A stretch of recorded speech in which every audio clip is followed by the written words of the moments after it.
Por ende, nuestro mayor volumen de líquido va a ser el intracelular, un aproximado de 40 litros, ¿no? Para nosotros es muy importante lo que es el intersticio, ya que en las patologías quirúrgicas mayormente nosotros tenemos déficit de volumen porque nuestros pacientes van a formar un tercer espacio o van a coleccionar líquidos a este nivel. Por ende van a ser pacientes con deshidratación. Acá en volúmenes aproximados vamos a ver que del 60% del peso total vamos a tener que hacer agua. De un varón de 70 kilos aprox, 56 van a ser agua, de los cuales todo lo que es intracelular va a ser de 28 litros. Mientras que una mujer de 60 kilos, 20 litros. Intersticial, que vimos que era el 15% de todo lo que es extracelular, va a ser de 10 litros y medio y 7.5 en las mujeres respectivamente. Plasma, 3.5 litros y 2.5 litros respectivamente mujeres. Y esto es relevante, ¿por qué? Porque sabiendo el volumen del plasma, nosotros podemos más o menos suponer o predefinir el volumen total sanguíneo de un paciente aproximado.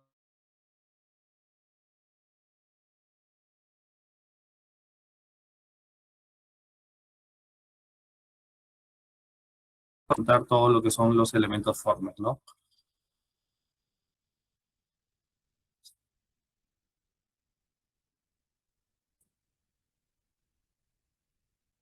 Con respecto a los electrolitos que van a primar en todo lo que es el intracelular va a ser el potasio y el magnesio, siendo estos los cationes, mientras que los aniones van a ser las proteínas y los fosfatos.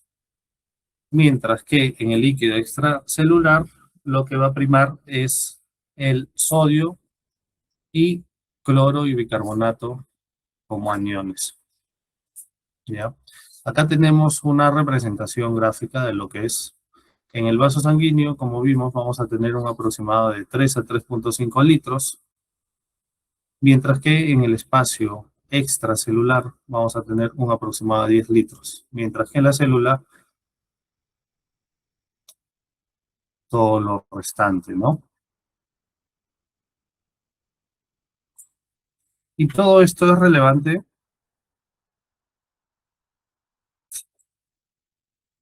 Todo esto es relevante, ¿por qué? Porque nuestro cuerpo va a controlar o va a balancear estos volúmenes, tanto del intra como el extracelular o intravascular, va a balancearlo, ¿por qué? Por presiones, sobre todo presiones de osmolaridad, por concentraciones.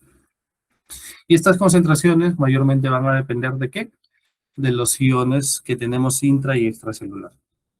O sea, principalmente vamos a tener que las concentraciones por osmolaridad va a depender principalmente del sodio que va a estar en el extracelular.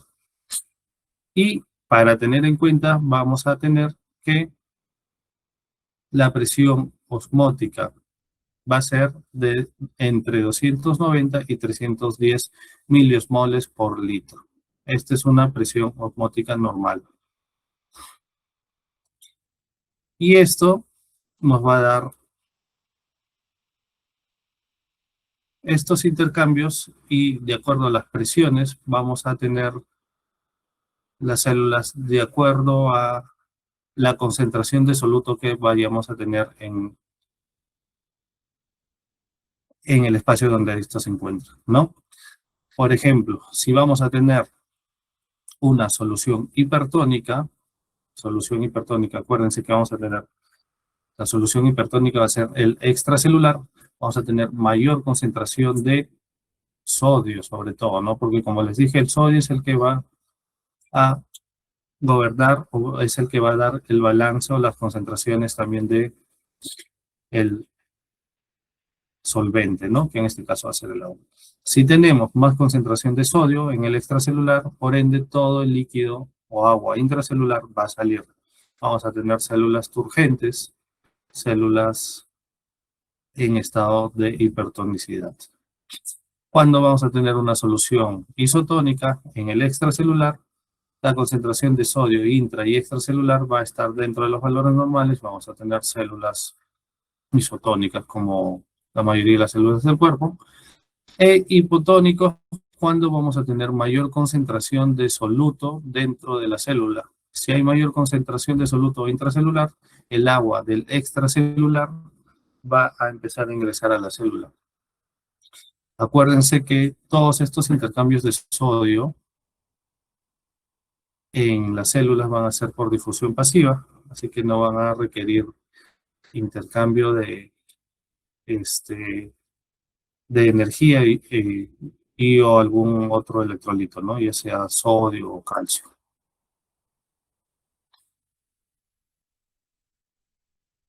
Con respecto al balance hídrico en nosotros, debemos tener en cuenta que un adulto normal consume entre 2 a 2,5 litros. Ya, estos de 2 a 2,5 litros va a ser entre líquidos y alimentos que consumimos durante las 24 horas del día. En teoría, esto es todo lo que nosotros ingresamos al cuerpo en volumen y en una persona adulta sin ninguna patología u otra antecedente o comorbilidad, los líquidos se van a eliminar solo en orina, heces, sudoración y las pérdidas insensibles. Volúmenes macroscópicos, vamos a ver sobre todo en orinas y heces. La sudoración en una persona sin ninguna patología o que no esté sometida a un estrés o alguna enfermedad, van a ser mínimas, igual que las pérdidas insensibles. Estas mayormente se llegan a contabilizar o cuantificar, sobre todo en pacientes con pérdidas de líquido extensas o grandes, mayormente pacientes sépticos, chocados y frecuentemente o también se realiza comúnmente en todos los pacientes gran quemados, ya que sabemos que en los gran quemados vamos a tener una pérdida alta de agua por sobre todo lo que es pérdidas insensibles, ya que no vamos a tener la barrera de protección.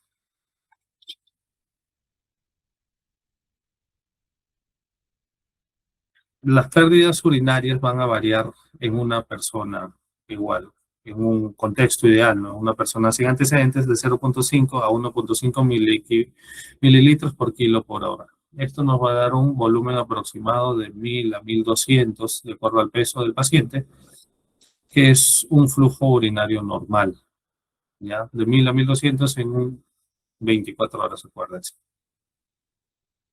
El riñón va a compensar el desbalance hidroelectrolítico, alterando la concentración y el volumen de orina. Ya, esto va a depender principalmente cuando son pérdidas por volumen, vamos a tener el reajuste del riñón, sobre todo a nivel del eje renina-angiotensina-aldosterona, ¿no? Y si es mediado por solutos,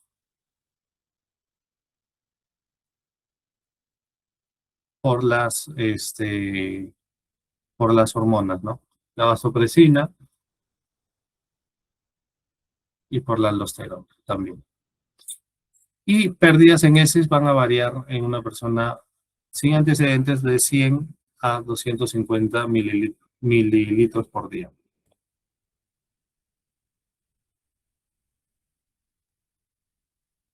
Las pérdidas insensibles se van a calcular en un promedio de 600 mililitros por día y esto va a y de el 75% van a ser transcutáneas y 25% se van a dar a través de la respiración, a través del pulmón.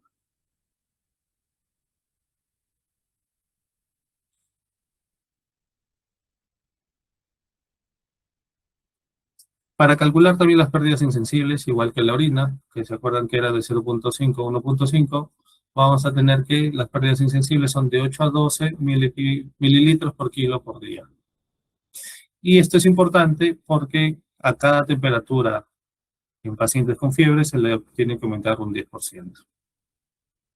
Igualito, ¿no? Todo esto va a ser relevante o importante, de suma importancia en pacientes gran quemados, sépticos, chocados, o que han sido sometidos a un gran estrés, ya sea una cirugía con múltiples resecciones o una cirugía de varias horas de duración.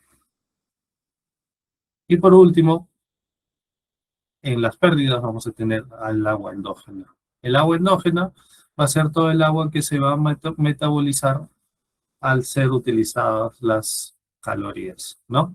Y la vamos a sacar de 0.12 por kilocaloría consumida. El promedio que consumimos de calorías es de 200, así que vamos a tener de 240 a 300 mililitros por día de agua endógena consumida. Y como vuelvo a repetir, ¿no? En pacientes gran quemados, esto puede aumentarse de 600 a 700 por la misma condición de ese paciente, ¿no? Igualito ocurre en un paciente con una cirugía de larga duración, una cirugía de grandes cambios o varias reconstrucciones.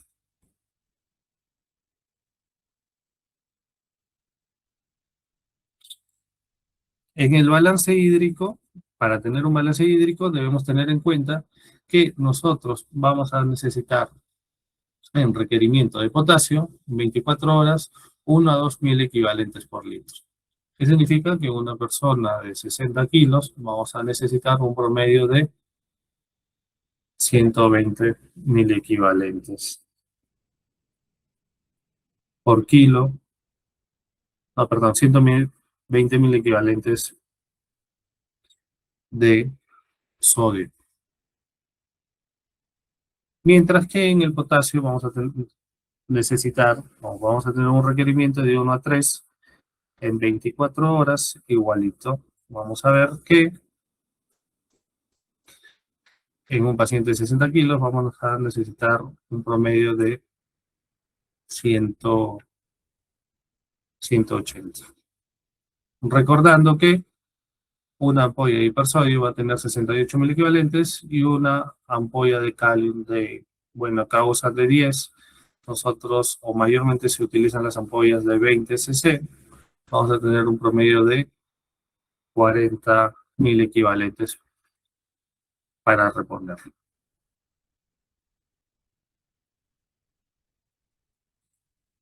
Teniendo todo esto como conocimiento, vamos a ver que para hacer o llegar al balance hídrico de nuestro paciente, tenemos que ver todo lo que entra sobre todo lo que sale, ¿no?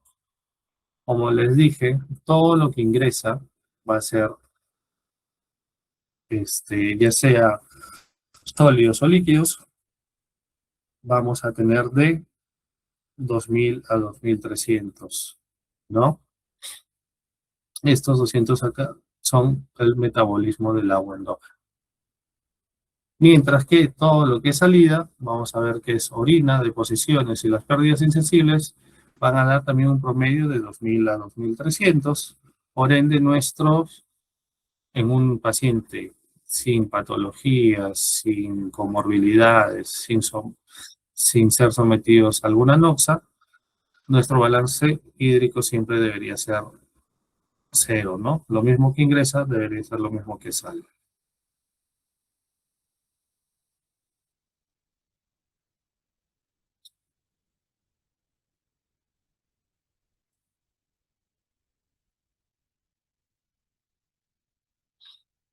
Igualito. Acá vemos lo que es el balance, va a ser todo lo que es ingresos sobre egresos, teniendo en cuenta que los egresos van a depender íntegramente de la diuresis, diarreas, sondas nasogástricas o cualquier tipo de sondas. Nosotros en cirugía o pacientes quirúrgicos siempre vamos a tener pacientes con sondas, sobre todo nasogástrica, sonda Foley, sonda rectal, sonda Nelaton, y todas estas sondas tienen un uso específico, ¿no?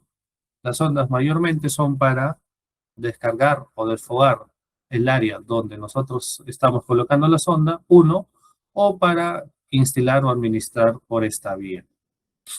Si lo estamos tomando como egresos, mayormente todo lo que sale de nuestras sondas, como les dije, de todo tipo de sondas tienen que ser medidos. Así que si tenemos sondas nasogástricas, sonda Foley, sonda rectal u otro tipo de sondaje, tenemos que medirlo porque va a ir a nuestro conteo. Teniendo como conocimiento o teniendo como antecedente que pacientes con sondas son pacientes que no están íntegramente completos, son pacientes que han sido sometidos a cirugías o han sido sometidos a algún estrés específico. Por ende, es más importante contabilizar todo lo que gasten este tipo de sondas. Por otro lado, vamos a tener todos los drenes. Los drenes también van a estar en nuestro cuerpo o en cavidades de nuestro cuerpo por dos cosas específicas, ¿no? Como tutores, ¿qué significa tutores? Para ver si podemos tener un dato indirecto de cómo está yendo lo que queremos observar. En este caso, cirugía, por ejemplo, anastomosis, cómo van nuestros abscesos. Mayormente en esto se usan drenes tutores, o como su mismo nombre lo dice, para ver, para drenar, ¿no? ¿Qué volumen está saliendo de estas cavidades o de dónde se ha colocado el dren, ¿no? Así que también es importante contabilizarlo.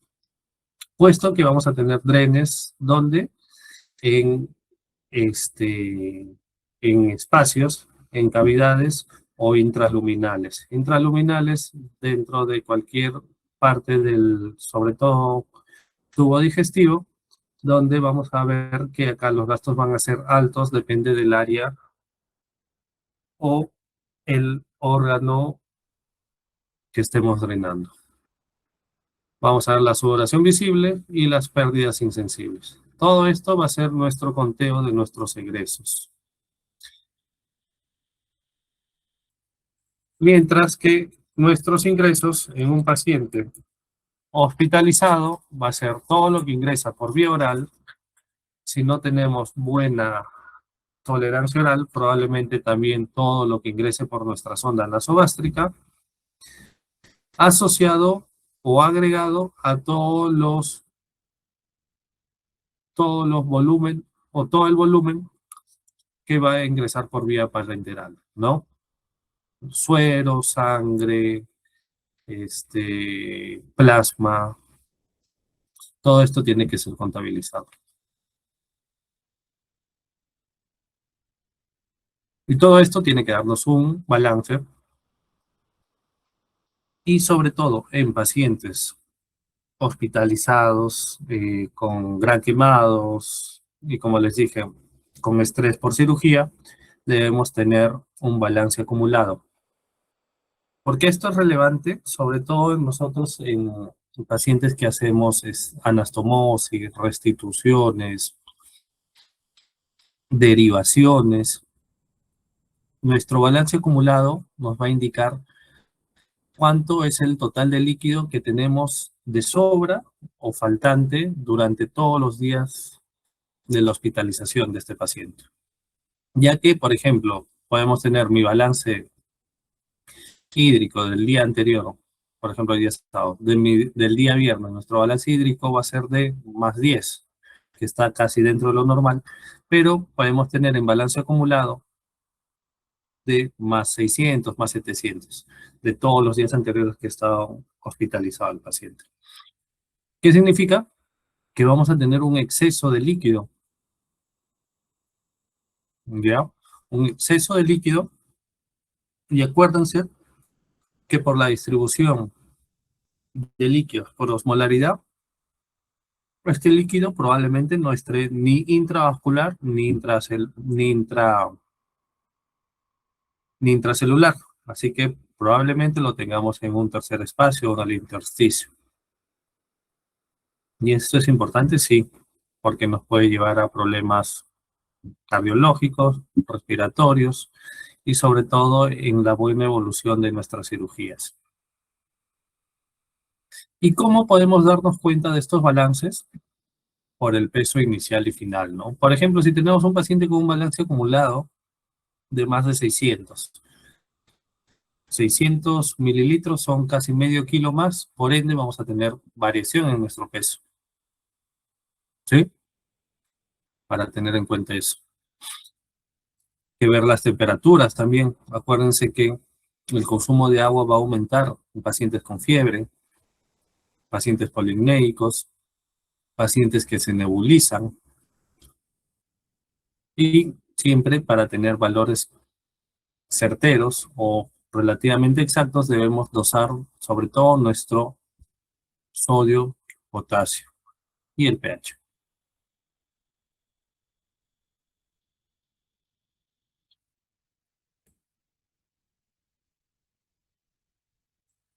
Secreciones gastrointestinales. Ahora ustedes que están llevando cirugía, es necesario saber qué volúmenes se producen por cada órgano, por cada sector de nuestro tracto gastrointestinal.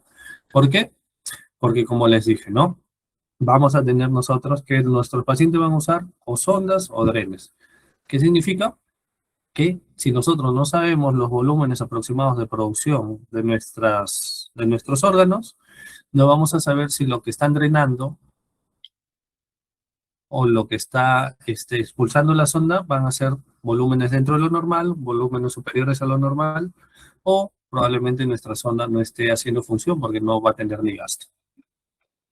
Teniendo en cuenta esto, mayormente, lo más frecuente y lo más fácil de contabilizar es nuestra sonda nasogástrica, ¿no?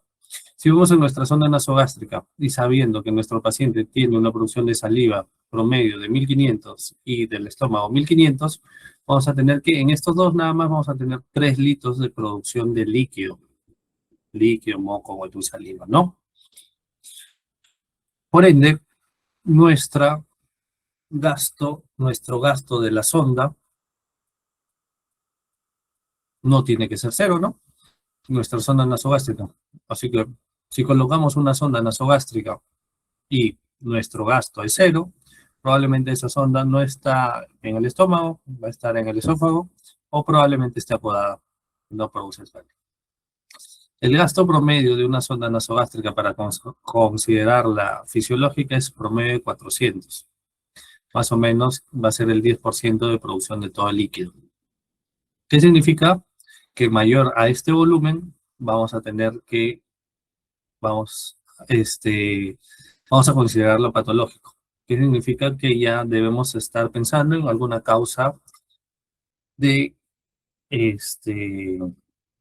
que esté causando esta acumulación de líquidos, ¿no? Por ende, este drenaje anómalo. Y si tenemos en un paciente normal un drenaje de nuestra sonda nasogástrica, por ejemplo, de 1200, y vemos que es un paciente que no está obstruido, no está extendido, no vomita, no tiene ninguna molestia, ¿qué puede haber pasado? Probablemente la sonda está mal colocada y la hemos pasado al píloro. ¿Qué significa? Que la vamos a encontrar en el duodeno. Por ende, nuestro volumen de drenaje también va a aumentar. Por eso es importante saber cuáles son los volúmenes aproximados de producción de líquido para saber si nuestras sondas están bien colocadas y los drenajes van a ser fisiológicos. Otro ejemplo que también nosotros utilizamos constantemente, o drenes que utilizamos constantemente, no sé si han llegado a ver esta semana su rotación, son los drenes Kerr. No se utilizan ya últimamente con frecuencia, pero en hospitales, sobre todo en MINSA, por falta de presupuesto, se siguen utilizando, ¿no? Para drenar la vía biliar. Esto es muy importante, ¿por qué? Porque si nosotros no sabemos cuál es la producción normal de bilis, que va a ser de 800 a 1200, podemos tener un drain care nosotros ahí colocado en el abdomen y no vamos a saber si el drenaje está bien, si tiene alguna alteración o si probablemente ese drenaje no está en su sitio y está drenando otro órgano que no sería, que no amerita drenar.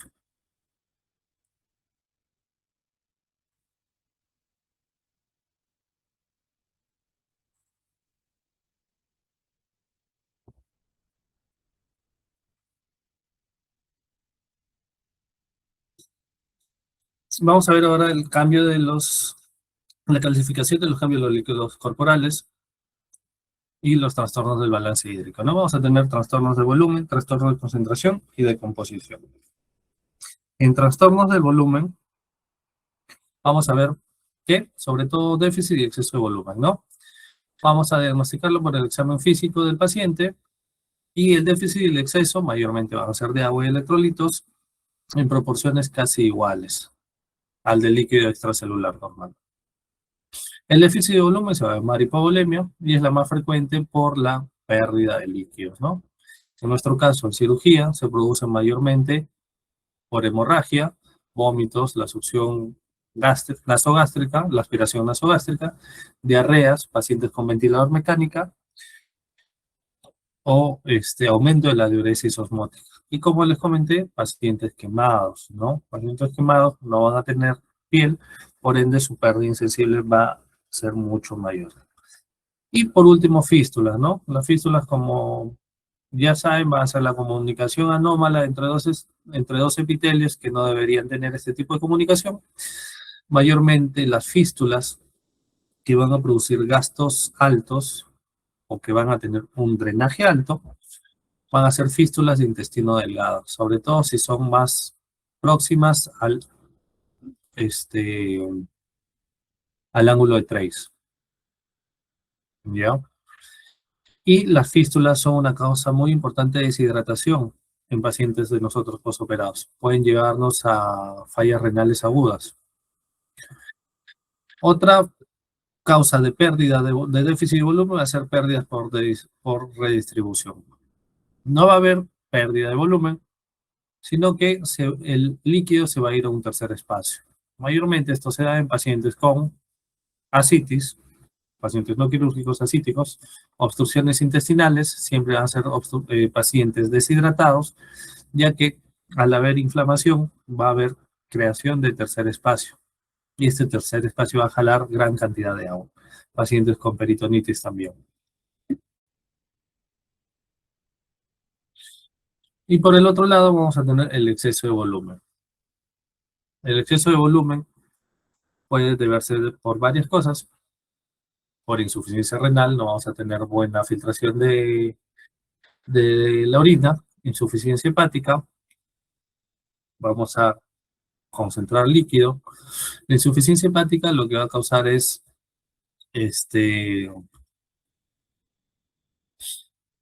menor producción de albúmina, sobre todo, por ende vamos a tener menor presión oncótica, ¿no? Y va a haber extravasación de líquido. Insuficiencias cardíacas, SHIHAT, y una inadecuada administración de líquidos endovenosos. Vamos a tener ingurgitación yugular, aumento del gasto cardíaco, edema agudo del pulmón, convulsiones y lo más frecuente que vamos a ver son edemas periféricos, ¿no?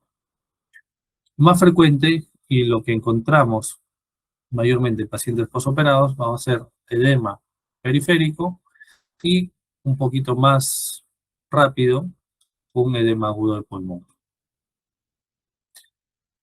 Y el tratamiento va a ser el uso de diuréticos con restricción de líquidos.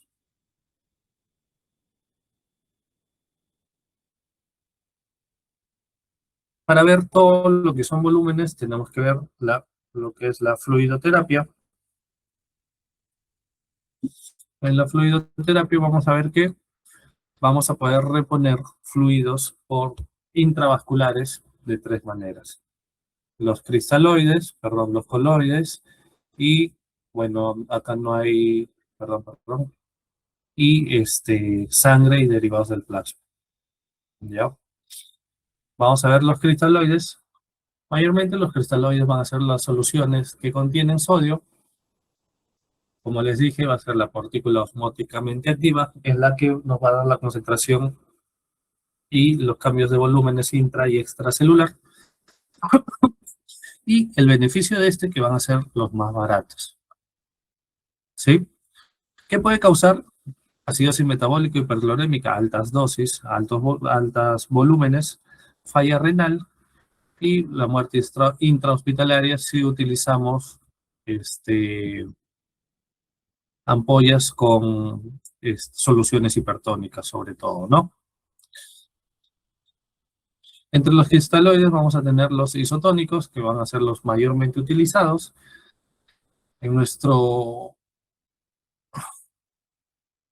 Mayormente lo que se utiliza va a ser el suero fisiológico, el Harman, y también vamos a tener el lactato Ringer. Y esto hay que tener en cuenta que luego de 1 hora de su infusión, solo el 25% va a permanecer en el intravascular.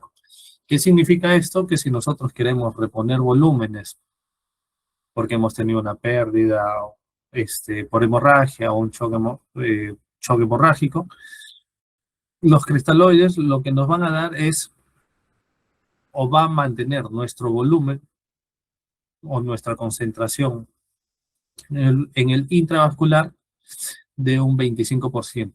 Acuérdense que todo esto, por ser osmótico o isosmótico, perdón, va a irse al extracelular, al extravascular y al extracelular. También vamos a tener soluciones salinas hipertónicas. Estas se van a utilizar exclusivamente para corrección hidroelectrolítica. En casos severos pueden dar la desmielinización central y no vamos a utilizarlos en pacientes con función renal anormal, ¿no? Ya que estos no van a poder ni secretar ni absorber los iones, ¿no? Por ende, siempre van a estar circulando en nuestro organismo. Y las soluciones hipotónicas van a ser el agua destilada, la dextrosa. Esto es para reponer agua libre, ¿no? Esto se va a distribuir en todos los compartimentos porque a comparación de los cristaloides isotónicos, solo el 5% se va a mantener dentro del espacio intravascular. ¿Qué significa? Que la dextrosa y el agua destilada mayormente solo vamos a utilizar ¿para qué? Para cuando necesitemos que el agua se distribuya en todos los compartimentos, ¿no? Pacientes, sobre todo deshidratados.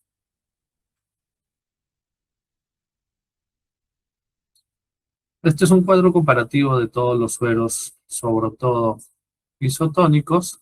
Acuérdense que isotónicos vamos a tener pacientes con osmolaridad cercana al 290 o 310. Todos estos, la solución salina va a tener de 308 y el plasma light 295, el glucosalino 313 y suero glucosado al 5%, que la dextrosa al 5%, una tonicidad de 253. ¿Cuál es el suero isotónico ideal? Es el lactato de Ringer. ¿Por qué? Porque aparte de tener sodio y cloro, también va a manejar potasio, calcio y va a tener un tampón, ¿ya? Una base que va a ser el lactato. Por eso, dentro de todos estos, el lactato de Ringer sería la solución isotónica ideal. Pero la más encontrada o la más utilizada en nuestro medio siempre va a ser el suero salino, ¿no? Ya que es el más barato de todos. Hay que tener en cuenta que la dextrosa al 5% solo va a tener glucosa, 50 gramos de glucosa en todo el volumen. ¿Ya? Así que en este caso no vamos a poder reponer ningún electrolito. Y entre estos sueros ya más complejos, que no los vamos a tener acá, el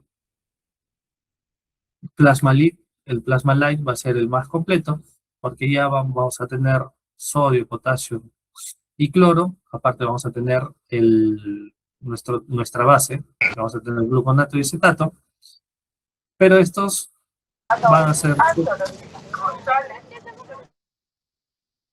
poco, poco distribuidos y van a tener un precio mucho mayor.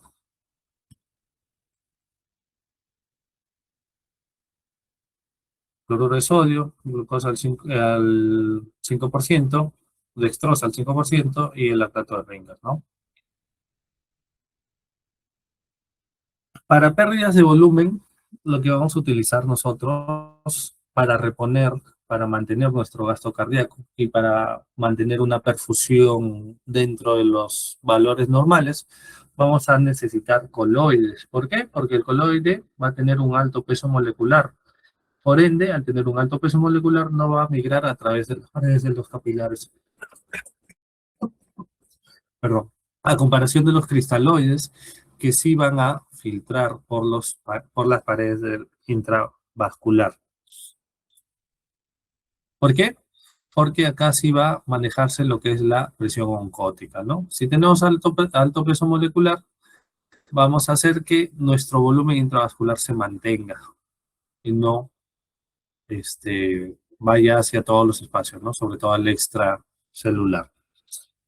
Pero estos coloides van a tener efectos secundarios, así que se debería utilizar solo en casos específicos. Ya, entre los efectos secundarios va a ser la coagulación, porque ya que va a tener alto peso molecular, va a generar o va a promover la adherencia plaquetaria, la adhesión plaquetaria. Por ser una solución hiperoncótica, puede causar daño tubular, ¿ya? Vamos a tener un daño o una ira renal, ¿no? Y otros casos también importantes que por tener alto peso molecular y mayormente estos van a estar compuestos de gelatinas y proteínas, nos van a causar alergia en bajo grado y nos podría causar un shock anafiláctico.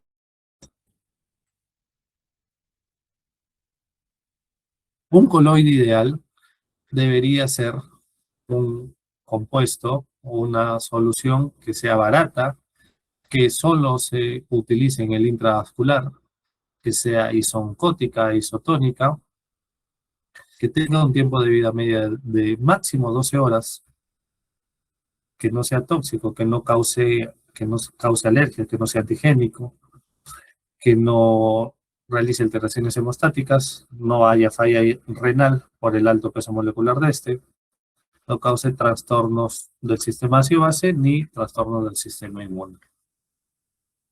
Desgraciadamente no hay ningún coloide que cumpla todas estas funciones. Y entre los coloides más utilizados que tenemos, vamos a ver que vamos a tener los preparados de albúmina. Estos son buenos porque se van a asemejar a la albúmina humana, van a permanecer mucho más tiempo en el cuerpo, de 18 a 24 horas. Se utiliza para jalar todo el líquido del tercer espacio. ¿Cuál es el problema? Que tiene un costo alto y por ser un derivado de albúmina, el riesgo de reacción anafiláctica es alto. Los dextranos van a ser sintéticos de glucosa. Se utilizan igualito para expansión volumétrica y para promover perfusión periférica. Tiene una permanencia en el cuerpo, en el intravascular de 6 horas y estos tienen bastantes efectos adversos. Alteración de la coagulación, alergias y falla renal.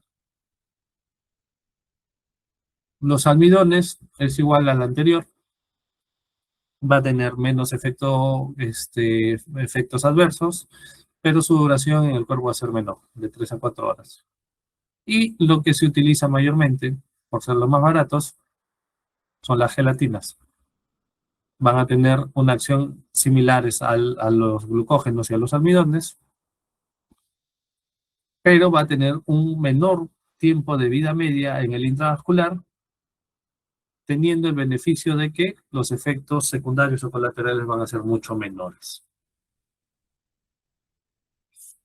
Los más utilizados son la hemacela. La albúmina sería ideal, pero es muy cara. Y el dextrano produce bastantes efectos adversos.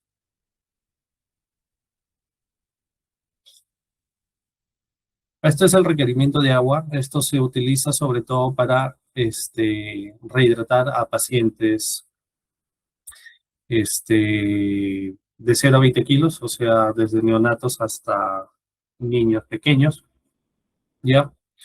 Con esto vamos a ver que para los requerimientos de líquidos de agua, en un paciente de 0 a 10 kilos van a ser de 100 mililitros por kilo por día. Eso significa que en un paciente de 5 kilos, por ejemplo, un recién nacido, vamos a necesitar de 500 mililitros de cloruro en un día, ¿no?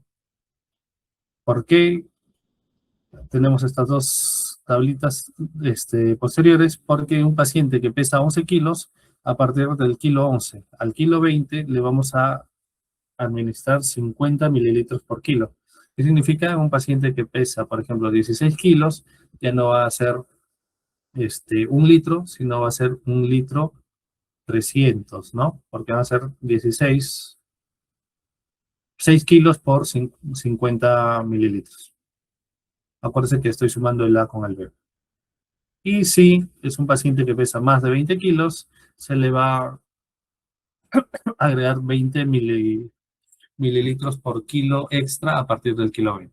¿Qué significa? Que vamos a sumar 1000 de acá, 500 de acá, más los 20 por kilo que tengamos de acá, ¿no? Si por ejemplo son 21 kilos, va a ser 1520, ¿sí? Para tener un requerimiento exacto de pacientes, sobre todo pediátricos. Mientras que en los adultos no nos hacemos problemas y lo que utilizamos es de 30 a 50, ¿no? 30 en un paciente sometido a por ejemplo, en nuestro caso, una cirugía no compleja, de poco tiempo de duración y de una probable alta pronta. Mientras que 50 en pacientes sometidos a cirugías largas, pacientes obesos, pacientes que se han encontrado hallazgos intraoperatorios complejos y que probablemente va a tener una estancia hospitalaria mayor.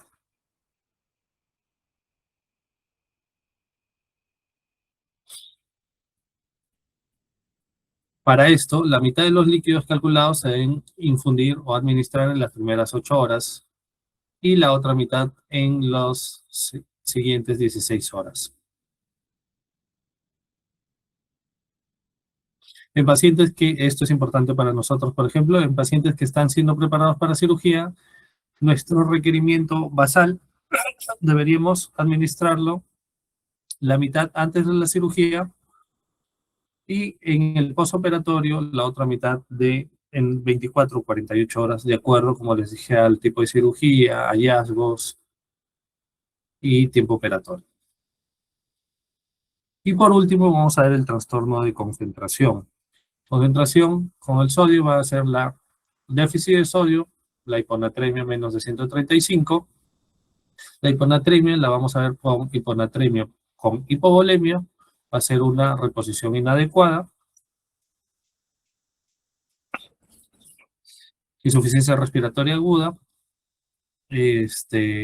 uso de diuréticos, vómitos, diarreas o las fístulas, ¿no? Ya que vamos a tener pérdida de volumen con electrolitos.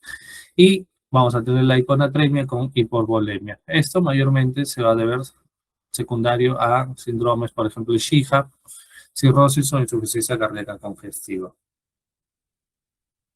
Hiponatremia severas, mayor o menores de 120, vamos a tener problemas, sobre todo a nivel del sistema nervioso central. Vamos a tener letargo, confusión, calambres musculares, anorexias, hipotermia, convulsiones, coma y muerte entre los más severos, ¿no?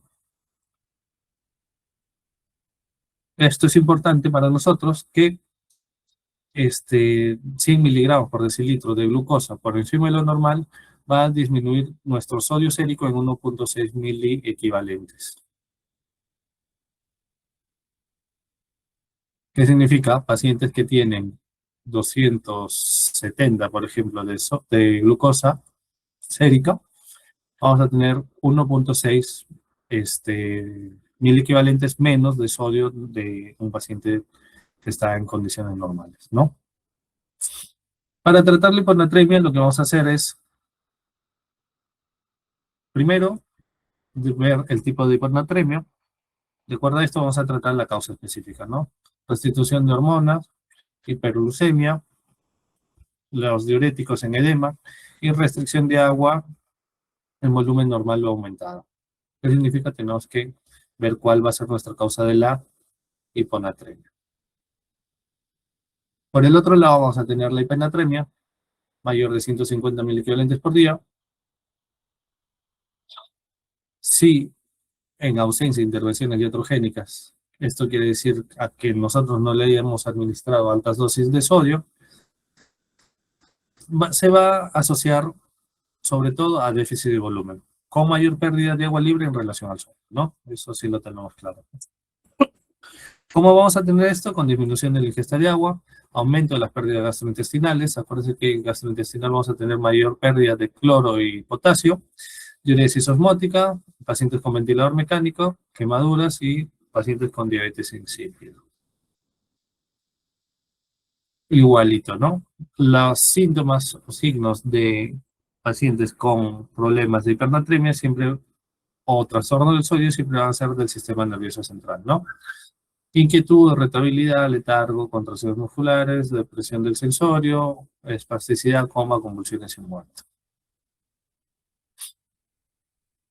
El tratamiento va a depender del volumen del líquido extracelular. Vamos a disminuir nuestro líquido extracelular. ¿Por qué? ¿Con qué, perdón? Con dextrosa al 5%, sobre todo, ¿no? Lo que vamos a hacer es diluir, ya que vamos a tener una alta concentración en el extracelular, ¿no? Con la dextrosa o el agua libre, agua destilada, lo que vamos a hacer es diluir la concentración, la alta concentración. Y expansión del líquido del extracelular con diuréticos, ¿no? Si hay insuficiencia renal. Y la otra parte es que tenemos que disminuir el exceso de sodio. ¿Para qué? Para evitar un edema cerebral, ¿no? Convulsiones y síndrome de desmielinización osmótica.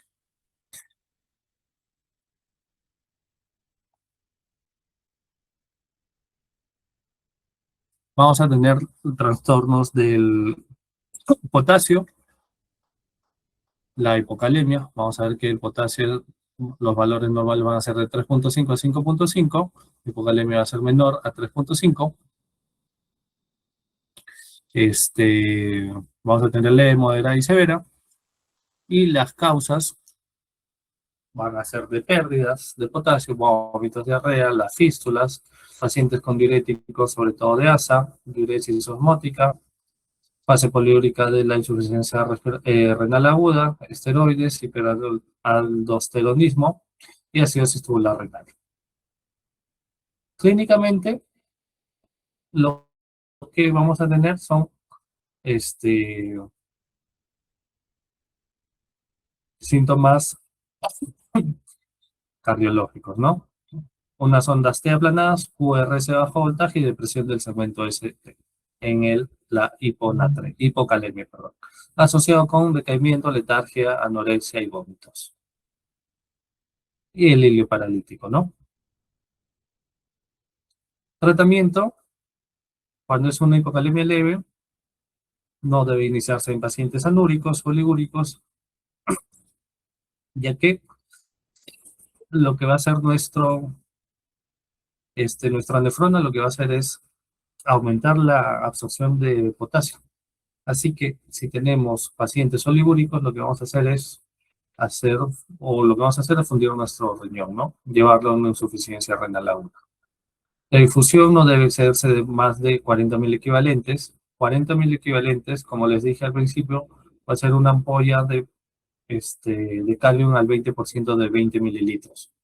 Esto va en un reto de potasio.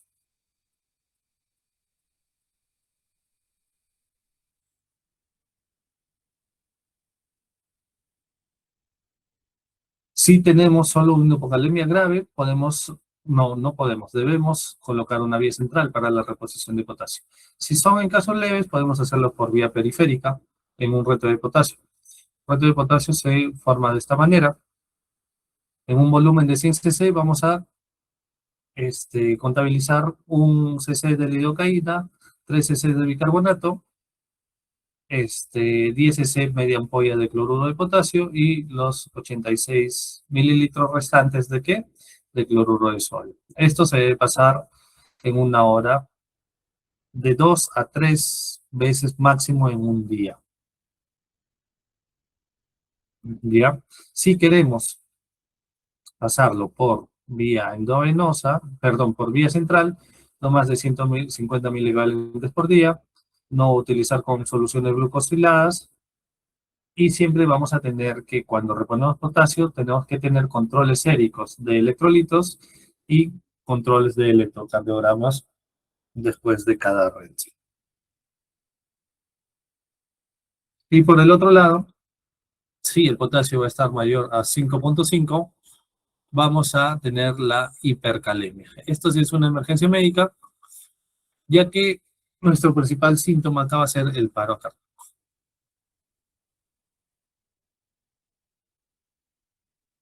¿Ya? Causas de hiperpotasemia, incremento del consumo. Esto es poco probable, pero puede pasar por transfusiones sanguíneas.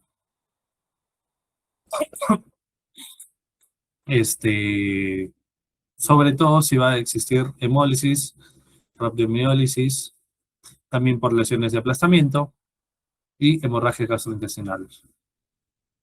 Incremento de la liberación de potasio, como una acidosis, o un incremento de la osmolaridad extracelular. Acuérdense de la hiperglucemia. Va a haber aumento de la osmolaridad, ¿por qué? Porque vamos a tener aumento de la glucosa y disminución del sodio en el extracelular. Por ende, vamos a tener mayor concentración de potasio en el extracelular. Y posible deterioro de la excreción. Diuréticos ahorradores de potasio y pacientes con insuficiencia renal. En nuestro caso, el aumento de los niveles de potasio es el resultado de pérdidas prolongadas renales o gastrointestinales. Esto nos va a llevar a unas acidosis. También podemos, en el caso de cirugía, en el caso de emergencia quirúrgica, lesiones por aplastamiento, por rhabdomiólisis, hemólisis por transfusión, hemorragias gastrointestinales, administración de succinilcolina, uso de beta bloqueantes y el déficit de insulina. Mayormente, los signos y síntomas de la hipercalemia, arritmia, paro, lo más frecuente. Vamos a tener parálisis, debilidad. Acuérdense que estamos hablando de pacientes hospitalizados, así que esto va a ser poco visible, ¿ya? Y gastrointestinal, náuseas y vómitos, ¿no? Siempre, cuando tenemos exceso de potasio, tenemos que medirlo por el EKG. En el EKG, ¿qué vamos a encontrar? Ondas T picudas, QRS ensanchado y depresión del segmento ST. Y cuando el potasio está más de 8 miliequivalentes por litro, arritmias, ya no vamos a tener ondas T y bloqueo cardíaco, por consiguiente paro cardíaco en diástole. ¿Cuál es el tratamiento? Suspensión de todo líquido endovenoso que contenga potasio. Se tiene que administrar gluconato de calcio al 10%, cardioprotector. Acuérdense que el potasio afecta principalmente al corazón. Glucosa, ¿por qué? Porque la glucosa lo que va a hacer es,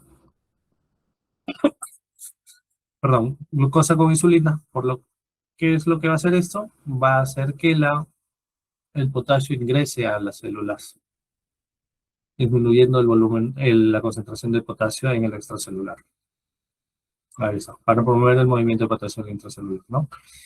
Y en casos graves de hipercalemia, lo que se realiza es una hemodiálisis. Y por último vamos a tener el calcio. El calcio, nuestros valores normales son de 8.5 a 10.5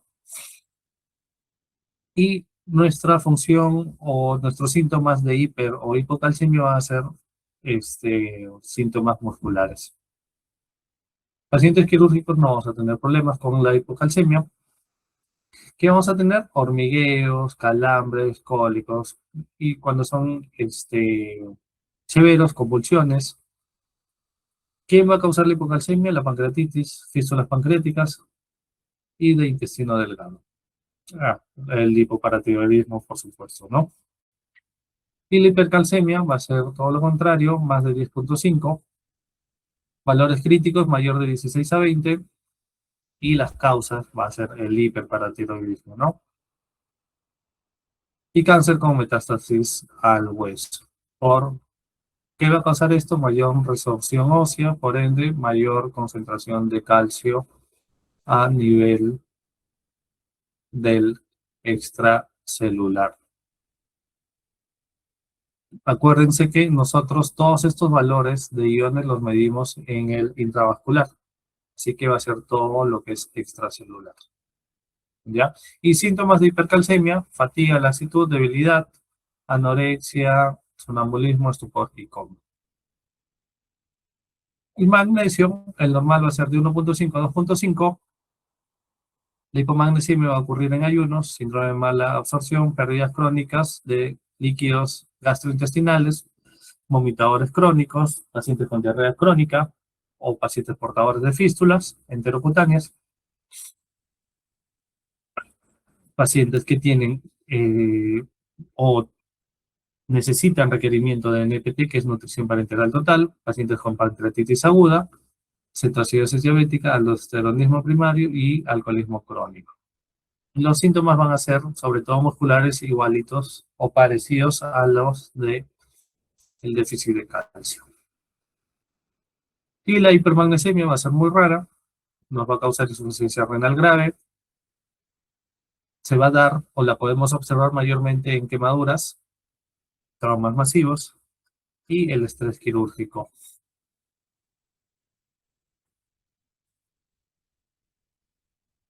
Eso sería todo, chicos, con la clase de fluidoterapia.